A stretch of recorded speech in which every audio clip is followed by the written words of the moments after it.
Why Pinterest? Why should we even care about business owners about using Pinterest? Well, Pinterest is an untapped market of 300 million people. There are 300 million active users on Pinterest every single month. It's one of the fastest growing platforms. It truly is.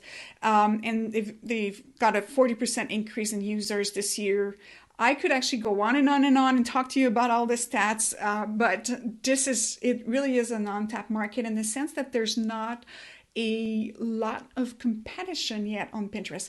People are starting to clue in more and more to the power of using Pinterest. You start seeing more and more of the big companies jumping in, some of the banks, some of the cars, a lot of different companies are starting to leverage Pinterest, but it's still at the very beginning. So it's not as crowded of a space as you would see, for example, on Facebook, on Google, the search engine, or on Instagram, for example.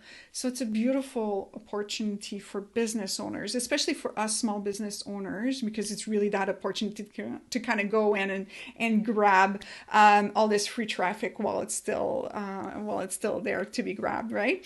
So there are actually 2 billion searches every single month on Pinterest. Yeah, it's crazy. It's the third biggest search engine in the world. And unlike other platforms, unlike Google, for example, Google search engine, it's still easy to rank in and get loads of traffic for free, right? As long as you have some know-how and you go about it in the intentional and strategic way, you can definitely still rank in. It's a great opportunity from that perspective. And Pinterest is really a platform of affluent buyers when we compare it with other platforms such as Facebook and Instagram, for example. 40% of Pinterest users have household income of over $100,000 US per year. So it's quite significant in terms of being quite above the average. So it's definitely an affluent type of users.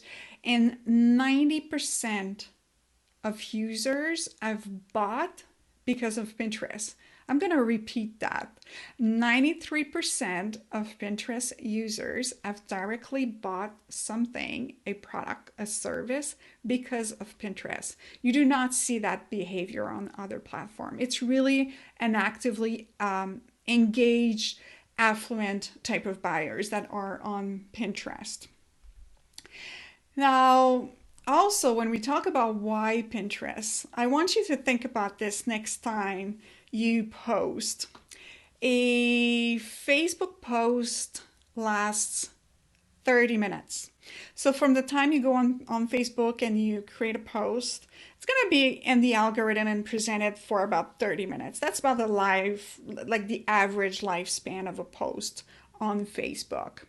And I'm not coming up with those numbers, right? I actually got those from a study that was done by Espresso of Hootsuite.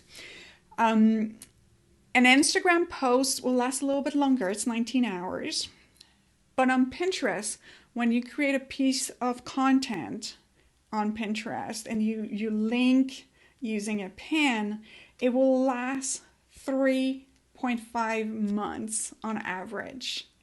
So do you see the power of Pinterest? So if every week you create a piece of content and you link Pinterest and you drive traffic from Pinterest to it, every week you get that 3 in a month span of those pins, right? It's just snowballs in terms of the traffic that you get. If you're spending all this time on Facebook and Instagram, which is fine, but I just want to make sure that we have this understanding of the power of Pinterest. That effort that you're spending on Facebook and Instagram, would it be worth repurposing it and using it to drive also traffic from Pinterest so that your effort today will actually pay off for the next 3.5 months, right? So it's a beautiful platform, and just based on this, I think it's really something to kind of be more curious about and really start looking into. Does it fit your business? Would that be a good opportunity for you? And I'll talk more about this later on. But I find these stats to just be like really, really fascinating and really kind of eye openings. Let me know. Did you know about that? Let me know in the comments. Did you know that a pin on Pinterest lasts that long in terms of driving you traffic on average?